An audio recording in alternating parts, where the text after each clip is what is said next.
Hello everyone, welcome back to our YouTube channel. आज की video बहुत ज़्यादा इंटरेस्टिंग और आप लोगों के लिए हेल्पफुल होने वाली है। आज की वीडियो में हम आपसे बात करने वाले हैं टैक्स डिक्लेरेशन के बारे में, जो कि एक एम्प्लॉय को देना पड़ता है अपने एम्प्लॉयर को at the starting of financial year. सबको पता है अभी अप्रैल चल रहा है, सब सैलरीड क्लास इसी बारे में सोच रहे हैं कि एम्प्लॉयर ने जो उनसे टैक्स डिक्लेरेशन मांगी है उसमें वो कौन सा रिजीम सिलेक्ट करें, कि वो न्यू के लिए जाना चाहते हैं, ओल्ड के लिए जाना चाहते हैं। प्लस अगर वो ओल्ड टैक्स रिजीम सिलेक्ट कर रहे हैं तो उनको क्या क्या इन्वेस्टमेंट्स के प्रूफ देने पड़ेंगे। अगर वो न्यू के लिए जाना चाहते हैं तो क्या क्या उसकी टर्म्स एंड कंडीशंस हैं, किस तरीके से वो अपना टैक्स डिक्लेरेशन फॉर्म भर के एम्प्लॉयर को दें। इसके रिगार्डिंग मेरे पास इतनी क्वेरीज आ चुकी हैं फाइनेंशियल ईयर शुरू होते ही, कि मतलब फोर्थ फिफ्थ अप्रैल के बाद क्वेरीज आनी शुरू हो गई थी कि हमें एम्प्लॉयर की डिक्लेरेशन में, टैक्स डिक्लेरेशन में क्या इंफॉर्मेशन मेंशन करनी चाहिए, न्यू सिलेक्ट करें इस असेसमेंट ईयर के लिए या ओल्ड सिलेक्ट करें। बिकॉज अभी जो बजट आया है, बजट 2023, उसमें न्यू टैक्स रिजीम की स्लैब रेट भी चेंज हुई है। जो इंडिविजुअल्स हैं, जो असेसीज हैं, उनको फर्दर बेनिफिट दिए हैं गवर्नमेंट ने। इन सब चीज़ों को लेके सब लोग बड़ा कंफ्यूज है, सैलरीड क्लास बड़ा कंफ्यूज है कि उनको क्या डिक्लेरेशन देनी है अपने एम्प्लॉयर को। इसी पर बेस्ड ये वीडियो है। आइए वीडियो को स्टार्ट करते हैं। सबसे पहले मैं ये क्लियर कर देती हूँ कि according to income tax law, employer is liable to deduct TDS of the employ.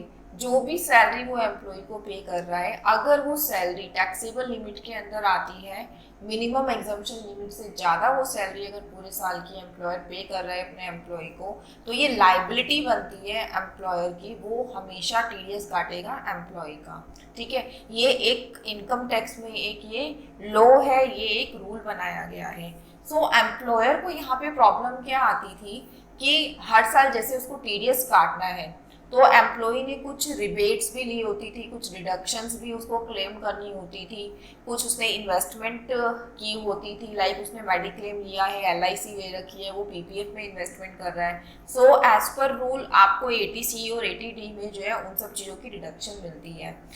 Employer जब उसका हर महीने टीडीएस काटेगा, तो टीडीएस काटने से पहले एम्प्लॉयर को अपने एम्प्लॉय की टैक्स लायबिलिटी निकालनी होती है। बेसिकली हर एक कंपनी में वो जो वर्किंग होती है वो एक बार ही तो अप्रैल में होती है, एक बार मिड ऑफ द ईयर होती है, और एक बार last at the last of financial year होती है। सो दैट एम्प्लॉयर ये स्टार्टिंग में पता लगा ले कि मेरे एम्प्लॉय का कितनी जो है टैक्स लायबिलिटी बनेगी। उसके लिए एम्प्लॉयर को ये पता रहना चाहिए कि एम्प्लॉय ने कहाँ कहाँ पे इन्वेस्टमेंट कर रखी है और कितनी इन्वेस्टमेंट कर रखी है, और जो उसने इन्वेस्टमेंट कर रखी है उसके अगेंस्ट उसको डिडक्शन मिलनी चाहिए या नहीं मिलनी चाहिए।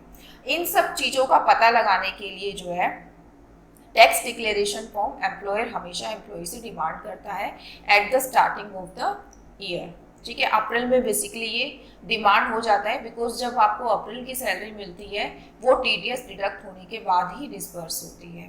तो ये है हमारा बेसिक कंसेप्ट। तो हर साल हमें ये टैक्स डिक्लेरेशन फॉर्म भर के अपने एम्प्लॉयर को देना पड़ता है। बट बजट 2020 के बाद क्या हुआ, गवर्नमेंट ने एक न्यू टैक्स रिजीम ले आई। ठीक है, न्यू टैक्स रिजीम और रेगुलर टैक्स रिजीम, अब यहाँ पे दो तरीके की टैक्स रिजीम हो गई एम्प्लॉय का टैक्स कैलकुलेट करने के लिए एम्प्लॉयर के पास। अभी तक तो सिर्फ एम्प्लॉयर को ये प्रॉब्लम आती थी कि एम्प्लॉय ने कहाँ कहाँ इन्वेस्ट कर रखा है और उसको कितनी रिडक्शन मिलनी चाहिए और कैसे वो उसकी टैक्स लायबिलिटी कैलकुलेट करेगा। स्लैब रेट उसके पास एक सिंगल होता था जो उसको लगाना होता था। अब एम्प्लॉयर के पास प्रॉब्लम आई कि अब यहाँ पे तो दो स्लैब रेट आ गए, न्यू टैक्स रिजीम और ओल्ड टैक्स रिजीम। अब यहाँ पर क्या है, एम्प्लॉयर अपनी तरफ से टैक्स रिजीम आपकी सिलेक्ट करके टीडीएस डिडक्ट नहीं करेगा। हमेशा एम्प्लॉय को ये बताना पड़ता है at the starting of the year कि वो कौन सी टैक्स रिजीम सिलेक्ट करने वाला है। न्यू टैक्स रिजीम के अकॉर्डिंग वो अपना टैक्स कटाएगा या ओल्ड टैक्स रिजीम के अकॉर्डिंग टैक्स कटाएगा। नाउ द प्रॉब्लम अराइज, जिसके लिए वीडियो शूट की गई है। अब कौन सी टैक्स रिजीम एम्प्लॉय के बिहाफ पर सही रहेगी और उसको अपने डिक्लेरेशन में क्या फिल करके देना है, ये एक नई प्रॉब्लम अराइज हुई।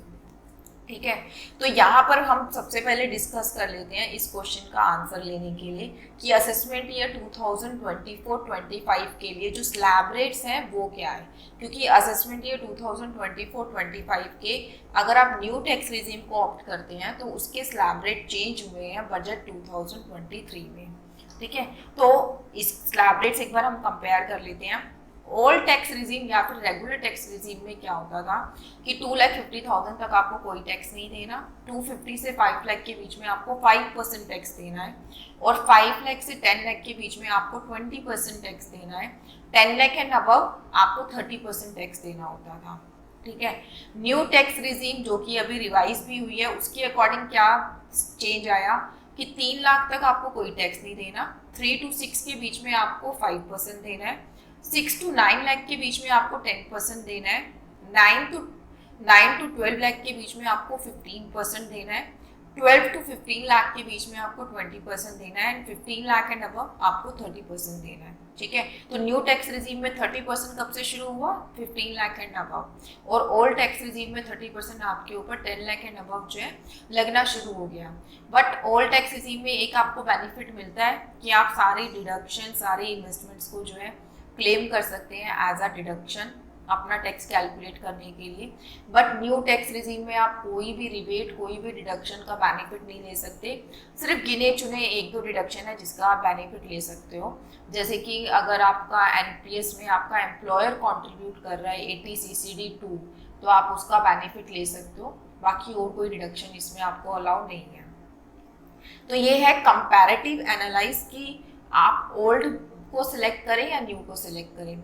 ओल्ड और न्यू को सिलेक्शन में आपकी डिडक्शंस का बहुत बड़ा रोल होता है। आपकी जितनी ज़्यादा डिडक्शंस होंगी, एलिजिबल डिडक्शन होंगी, यहाँ पे एलिजिबल वर्ड मैं यहाँ पे इसलिए यूज़ कर रही हूँ कि ज़रूरी नहीं है आपने कहीं पर भी इन्वेस्ट कर दिया और वो आपके डिडक्शन के लिए मतलब इस क्राइटेरिया में आ गया। जो ATC की एलिजिबल डिडक्शन है लाइक LIC, ट्यूशन फीस, ठीक है, PPF, RPF और ATD की मेडिक्लेम, पेरेंट्स का, खुद का, तो वो आपकी एलिजिबल इन्वेस्टमेंट्स अगर आपकी जितनी ज़्यादा होंगी उतना ज़्यादा आप ओल्ड टैक्स रिजीम के लिए बेनिफिटेड हो। ये एक हमने एक डिटेल्ड एनालिसिस भी किया था, उसके ऊपर एक वीडियो भी शूट की थी, उस वीडियो का लिंक मैं अपनी डिस्क्रिप्शन बॉक्स में आपको मेंशन कर दूंगी। आप वहाँ से डिटेल्ड में अगर समझना चाहते हैं तो आप उस वीडियो को देख सकते हैं।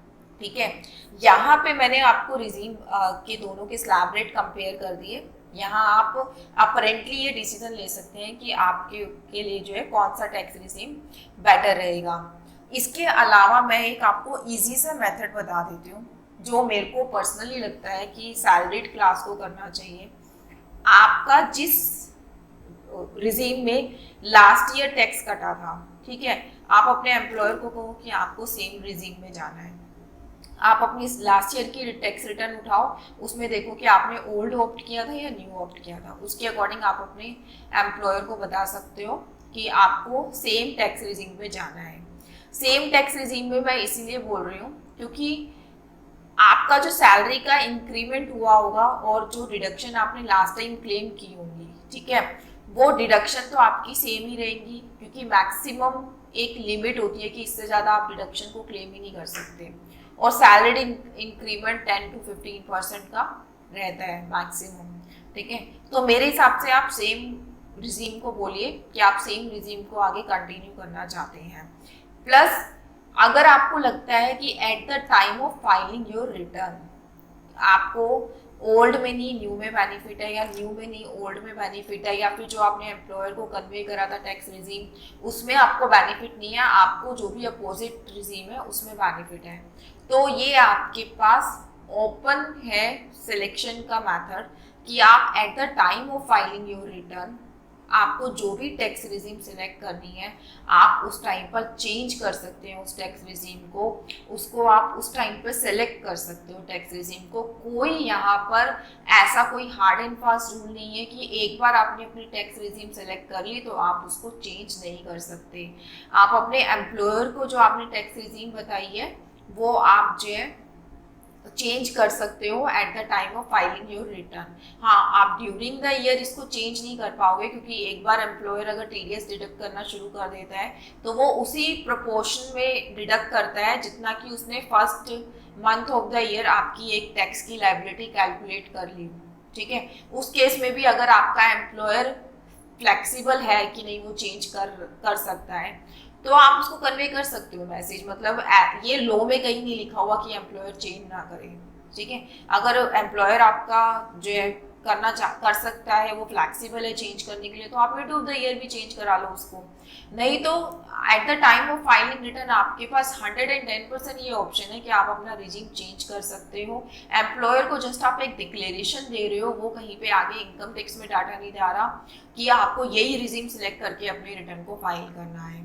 ठीक है, दूसरा जो सैलरीड क्लास को बेनिफिट है ये स्विच करने का न्यू और ओल्ड टैक्स रिजीम में, कि एक सैलरीड क्लास के पास हर साल ये ऑप्शन है कि वो अपना टैक्स रिजीम चेंज कर सकता है at the time of filing the return. अगर उसने पिछले साल न्यू टैक्स रिजीम में रिटर्न भरी थी तो वो इस बार ओल्ड भी ऑप्ट कर सकता है, या फिर ओल्ड भरी थी तो वो अब न्यू कर सकता है। नेक्स्ट ईयर में वो दोबारा उसको चेंज कर सकता है, उससे नेक्स्ट ईयर वो दोबारा अपना चेंज कर सकता है। सिर्फ एक सैलरीड क्लास को ये देखना है कि उसको बेनिफिट कहाँ हो रहा है और उसके अकॉर्डिंग वो अपना टैक्स रिजीम चेंज कर सकता है एट एनी फाइनेंशियल ईयर।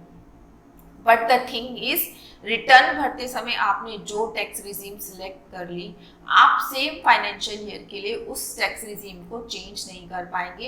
एक बार अगर आपकी रिटर्न चली गई गवर्नमेंट के पास, जो भी आपने टैक्स रिजीम सिलेक्ट करी है, उसी सेम फाइनेंशियल ईयर के लिए आपको उस टैक्स रिजीम को चेंज नहीं कर पाएंगे।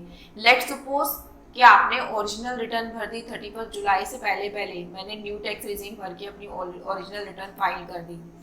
पता लगा कि मैं कुछ डालना भूल गई थी उसमें और मेरे को रिटर्न को रिवाइज करना पड़ा, या कोई डिडक्शन लेना भूल गए थे, या व्हाटसोएवर आपको रिटर्न को रिवाइज करना पड़ रहा है। At the time of revising the return आपने ये रियलाइज किया कि अब जो पैरामीटर्स आपने रिटर्न में डाले हैं उसके लिए, उसके अकॉर्डिंग आपके ऊपर जो है ओल्ड टैक्स रिजीम ज़्यादा बेनिफिटेड है, तो आप उस टाइम पे उसको चेंज नहीं कर पाओगे। अगर आप चेंज करके आगे भेज भी देते हो ना, स्ट्रेट फॉरवर्डली आपके पास नोटिस आएगा कि आपने original return new tax regime में भरी थी और अब रिवाइज आप ओल्ड टैक्स रिजीम में कर रहे हो, तो इतना जो टैक्स डिफरेंस आपने निकाला है वो आपको पे करना पड़ेगा।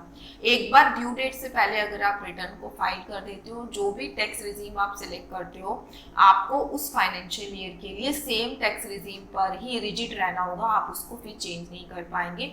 बट हाँ, फ्यूचर में आने वाले फाइनेंशियल ईयर्स के लिए सैलरीड क्लास को ये ऑप्शन है कि वो कभी भी अपनी टैक्स रिजीम को चेंज कर सकते हैं।